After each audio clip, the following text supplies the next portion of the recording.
nilikuwa nasema jana. Hizi kwa imefunguliwa for anybody. Hii sasa ni the cream of the cream. Niko na najua mtu cheaper. Bugi ya najua mtu na yes. That is banks in Kenya, drug money laundering and tax evasion. What?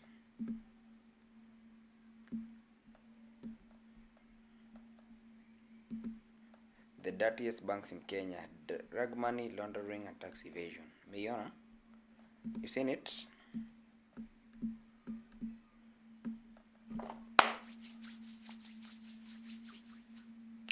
Let's get it. Papa percentage. It's not a challenge.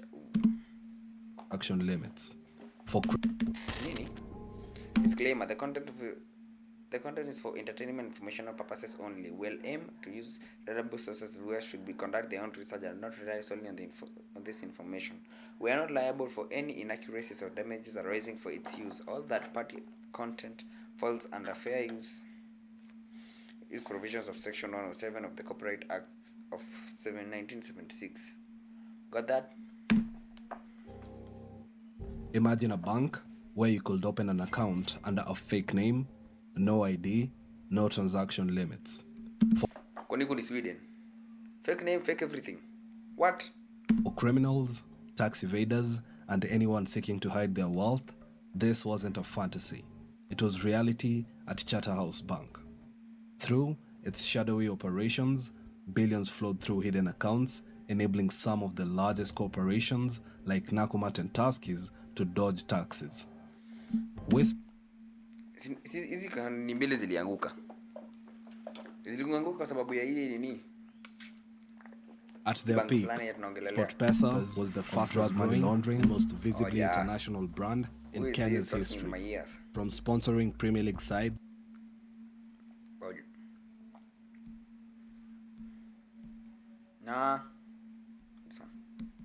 tied to powerful figures like John Arun Mwau added a darker edge to the scandal. By the time the full extent of the bank's misdeeds came to light, even the US ambassador estimated the damage at 60 billion shillings lost through financial malpractice at Charterhouse. In this episode, we'll uncover how a relatively small bank holding less than 1% of Kenya's market share became central to one of the country's largest financial. Obviously, bank hizi funguliwa kwa anybody, nilikuwa nasema jana. Hizi kwa imefunguliwa for anybody. Hii sasa ni the cream of the cream. Niko na najua mtu cheaper. Bugi ya najua mtu cheaper, najua uko na connections, mimi sina connections. Uko na connections. Scandals of money laundering and tax evasion, even attracting the attention of the FBI. If you attract the attention of the FBI, you know you messed up. Hapo ndo unajua umemess. Be sure to like the video if you enjoy it and subscribe to the channel for more stories from Kenya. Charterhouse Bank's story began in 1996 when it took over operations of Middle East Kenya Finance Limited, officially becoming a full-fledged bank in 1998. From its inception, Miskumbuki bank. What? 1988. Charterhouse catered to Kenya's wealthiest individuals and corporations. For those seeking a discreet way to move vast sums of money away from watchful eyes of the Kenya Revenue Authority or the Central Bank of Kenya, Charterhouse Bank was the ultimate partner. A key player in the bank's ownership was Ram Trust, which held a majority stake. Ram Trust was the parent company for several businesses, including Kingsway Tires, Charterhouse Bank, Creative Innovation, and Village Market.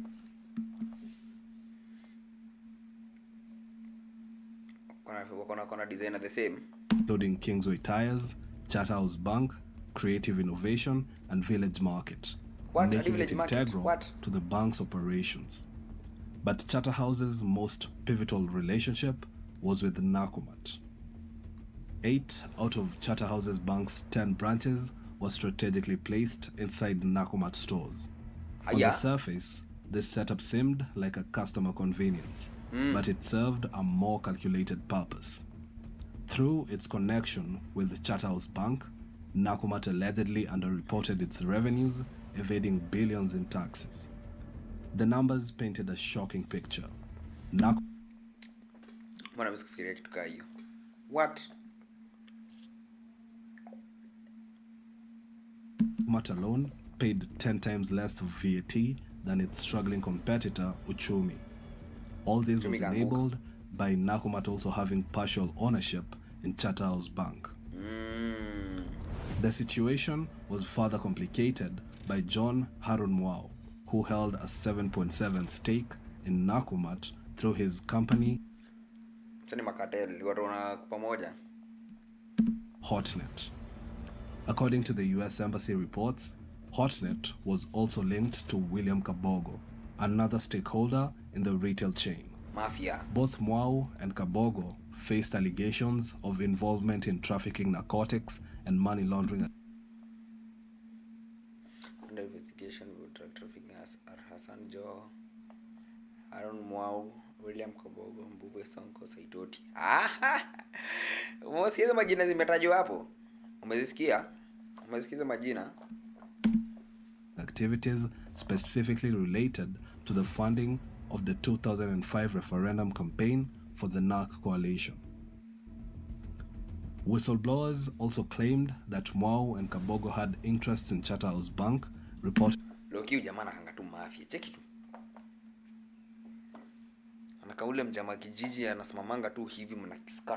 using proxies to conceal their stakes.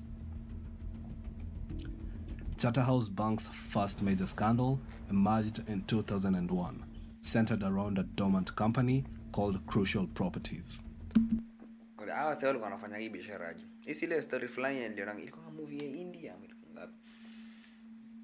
Wanaenda kwa kaburi, wanachukua majina za watu, hizo majina wanachukua kwa social security numbers zao na vitu zao zote, wanaenda wana register banks nao. Lakini sasa unapata wewe ukana like 100 people wenye wote wako worth 50 million. 50 million times 100 people ni pesa ngapi? Bilioni moja, times it by how many ever people there are there. The company, owned by Humphrey Karaoke, famous for his high-profile properties like the Hub Karen and Fairmont Mount Kenya Safari Club, deposited an eye-watering 2 billion shillings into its account. The funds originated from Liechtenstein, immediately raising red flags at the CBK and drawing... Exactly. Ati atoe 2 billion atoe wapi? Kwenye sasa pesa inasafi red flag. The attention of the FBI. To grasp the sheer scale of this sum, if you had 1 billion in 201 and spent 100,000 shillings every single day, you'd still have over 100 million left in 2024. The CBK suspected that these funds were linked to criminal activities. However, Humphrey Karaoke claimed that the money was a legitimate loan meant for property investments. The investigation stalled when a court lifted the freeze order on the account as investigations took too long. Within hours, nearly the entire 2 billion was withdrawn from the account, leaving just 15 million behind. With the money gone, the investigation effectively ended. In 2003, Peter Odhiambo, a former Barclays auditor who had just joined Charterhouse Bank as an internal auditor, began his role with routine tasks of reviewing the bank's financial records. From the moment he began going over its books, Odhiambo immediately sensed something was amiss. At first, the irregularities seemed subtle. Accounts missing proper documentation and transactions that seemed deliberately concealed from regulators. However, as he dug deeper, the extent of the financial misdeeds became undeniable. Charterhouse was not just a bank. It had become a gateway for billions of shillings in tax evasion and money laundering.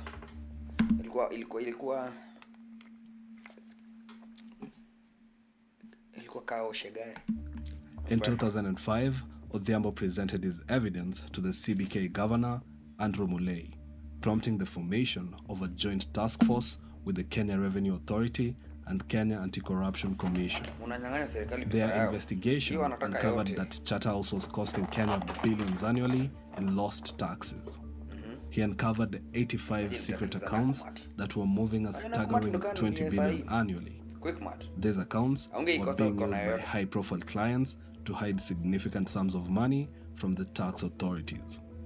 Nakumatt, the dominant supermarket chain in Kenya, was one of the most prominent clients. Despite reporting no profits for 6 consecutive years, Nakumatt had managed to evade 18 billion shillings in taxes by concealing its revenue in secret accounts.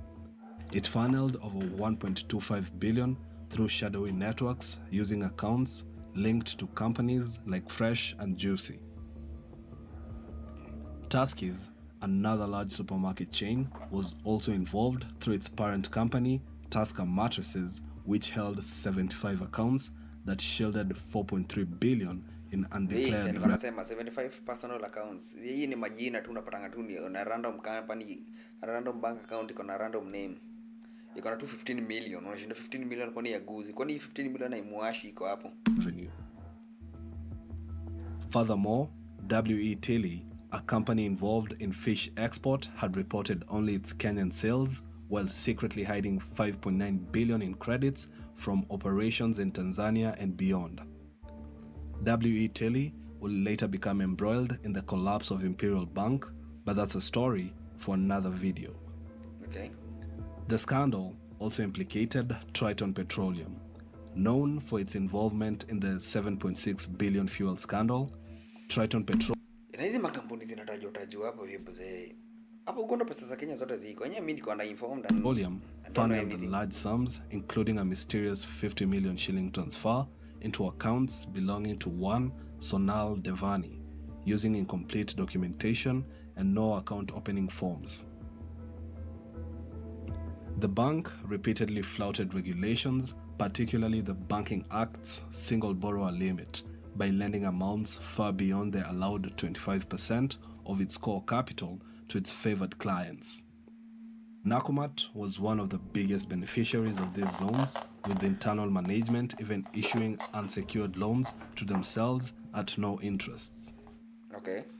Accounts anachukua loan alafu waiki interest alafu anakula yote.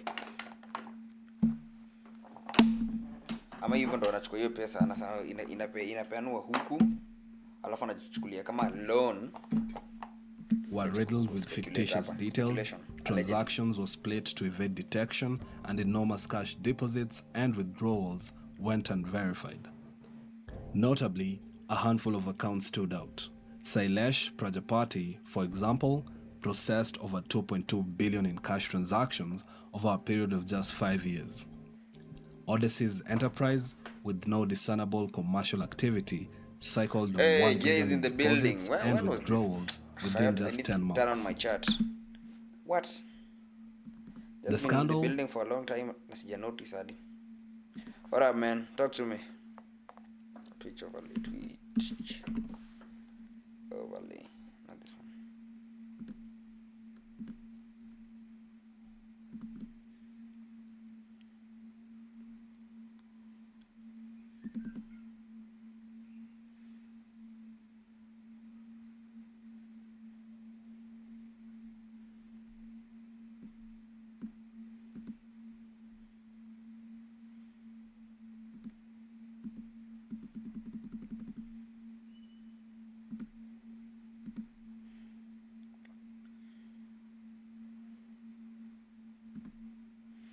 Sorry man, I'm being focused on these things. The monies that are being was not confined to Kenya. It had international implications as well. Among the most suspicious accounts were those linked to Italian businessman Paolo Santanino. Who? These accounts had been opened without proper documentation and were structured to evade scrutiny, with transfers being kept under $10,000 and laden with falsified 10,000 USD. Hizo raise flags because this is 10,000 imetoka wapi? Watu wanatuma 999 details to cover their tracks. Charterhouse's leadership was also deeply involved in the scandal. Kingsway Motor Group processed billions of shillings through questionable transactions. One of the most notable figures tied to Charterhouse Bank was John Harun Mwau, a powerful businessman and politician, was later designated as a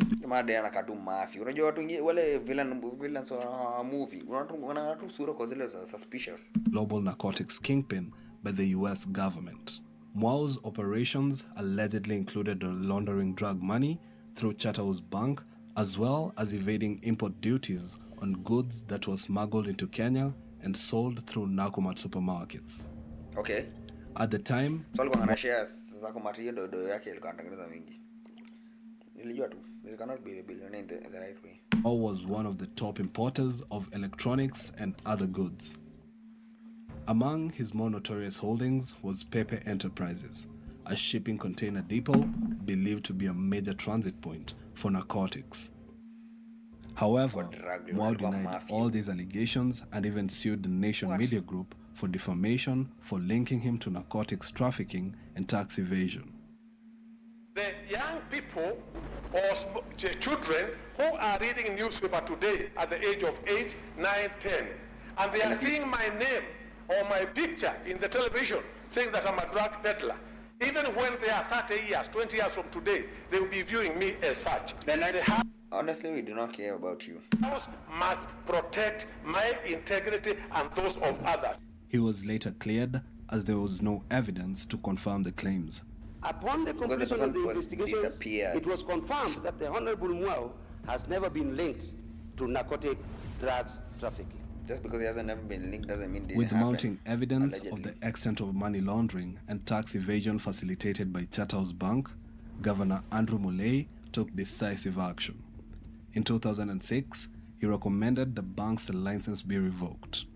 Writing to Finance Minister Amos Kimunya, Mulay emphasized the severity of the bank's non-compliance and its role in enabling widespread financial crimes. His recommendation was based on the findings of his internal investigation, which had uncovered shocking evidence of illegal activities. However, the response to Mulay's report was not expected. Within 2 days of his recommendation to close the bank, Mulay was arrested and suspended as CBK governor. The charges against him were related to nepotism, specifically hiring his son as a consultant in the investigation task force with a $36,000 contract to assist in the investigation. A leaked WikiLeaks letter from one of the 4 consultants suggested that the arrest... So nepotism is illegal in Kenya? Okay. That is a very interesting fact to know. Because the way things were going, I have no idea that it was illegal. It is illegal. Interesting. Was a deliberate attempt to derail their investigations into Charterhouse. See, I have a theory on what happened. First of all, when I investigate the creme de la creme of the country, the high table sitters, wajaribu expose, number 1. Number 2, there's no way wao say wanakubali kukalie top seats kama hawana data on you. So if you don't play ball, they know how to get you. Number 3, why would you do that knowingly? Tunataka kutengeneza, wanataka kupatia kijana yako connections.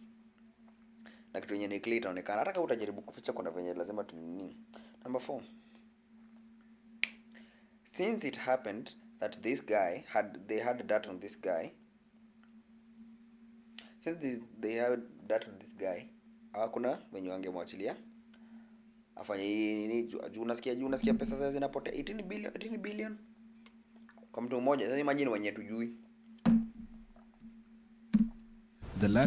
They always have data on somebody. You can't sit in high places without people not knowing that on you. Noted that his son was highly qualified with a strong financial background, and that nepotism charges, although not to be condoned, were trivial in comparison to the massive financial crimes that had been uncovered.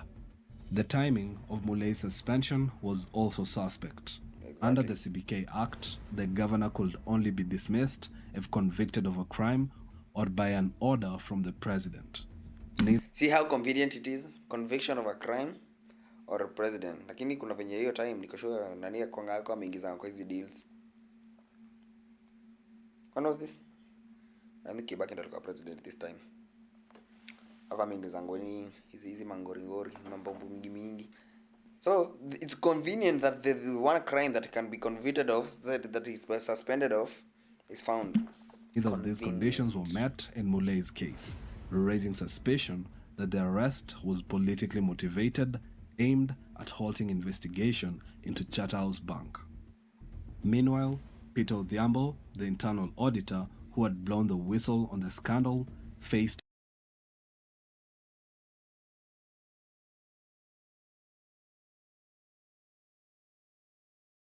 in significant tax evasion and money laundering activities.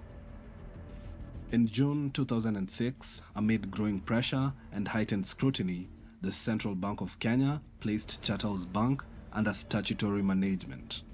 The move effectively froze the bank's operations, and investigations into its illicit dealings were launched officially. At the time of its closure, Charterhouse Bank had around 3 billion in assets and around 4,600 deposit accounts. The Charterhouse saga took an even darker turn in September 2006 when a mysterious fire broke out at the bank's Nairobi offices. Mysterious. The flames destroyed critical documents, many of which were believed to hold the key to unraveling the full scope of the bank's illegal activities. Investigators couldn't ignore the timing. It came months into the deepening investigation. The auditors later confirmed the fire's devastating impact, explaining that the destruction of the records significantly hindered their ability to trace the flow of illicit funds. Convenient. This left much of the scandal shrouded in uncertainty, with earlier claims now harder to substantiate. Though arson was widely suspected, no conclusive evidence was ever found and no arrests were made. Amid these challenges, Kenya took a significant step forward by enacting the Proceeds of Crime and Anti-Money Laundering Act in 2009, coming into effect in June 2010. The law aimed to prevent, detect, and punish money laundering, establishing a framework that had long been missing during Charterhouse Bank's peak operation. Okay. By 2010, in operation for at least 10 years. At least. Frustrations among Charterhouse Bank's depositors was at an all-time high. Yatta MP Charles Kilonzo joined 35 angry customers in petitioning Parliament to reopen the bank. They argued that the closure was unfair, leaving depositors unable to access their money. Parliament appeared to side with the public, highlighting the struggles of those locked out of over 3 billion in frozen deposits. The committee says allegations leveled against the bank, including drug trafficking, could not be supported by evidence adduced before it. The committee said the bank may have violated sections of the Banking Act, just like other banks often do, but while others were let off the hook, Charterhouse Bank closed. Okemo says all government agencies that appeared before the committee absolved Charterhouse Bank of these allegations. Seemingly irate backbenchers took a swipe at U.S. Ambassador Michael Ranneberger for his continued push for closure of the bank. And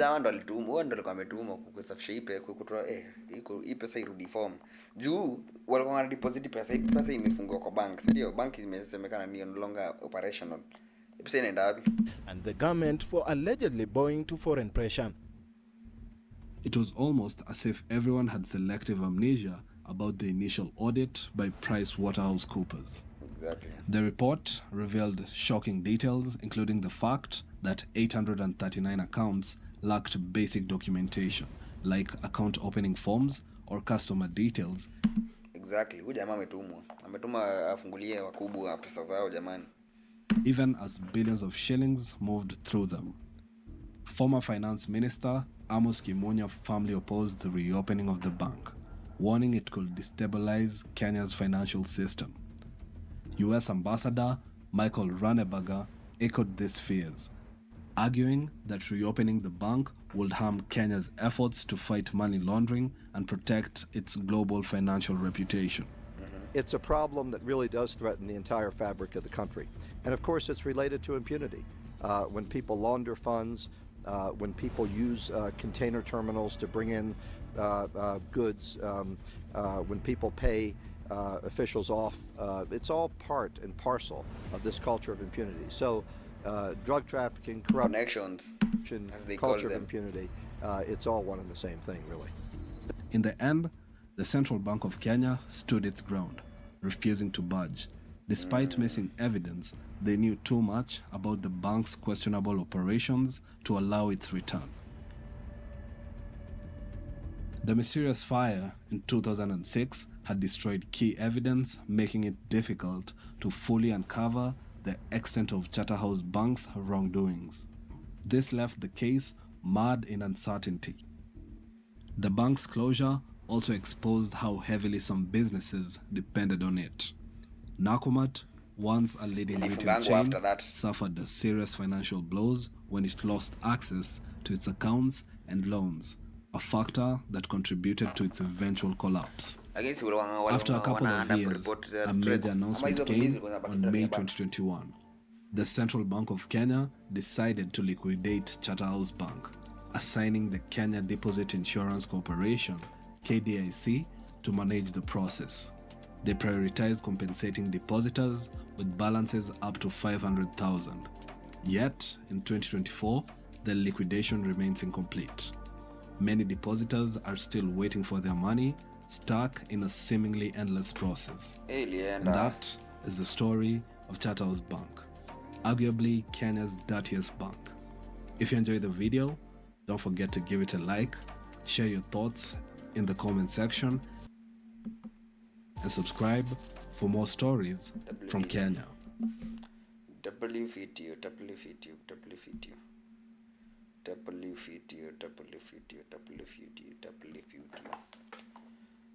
There's no way hiyo pesa wataipata tena. Ana hiyo regime yenye tuko nayo sasa hii. Ikawa ni 500,000. Imagine uko na deposit zingi. Unakwenda wale watu wanakomba mafutani. Uko na 15 million huko na wataka kununua ka plot mahali kujijini kwa sababu sisi shamba zinauzwa sijui ka nini. What? Alafu uambiwe utapewa 500,000 na 500,000 yenyewe hujaiona hadi. What? Inaweza kuwa bad. Inaweza kuwa very bad. Excuse me. Ajaja rudi. Check out my socials.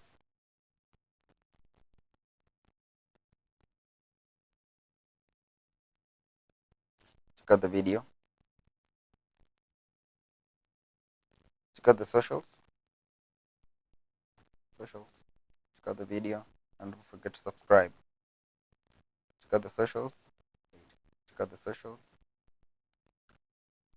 Thank you for watching. Check out the socials, video, and don't forget to subscribe.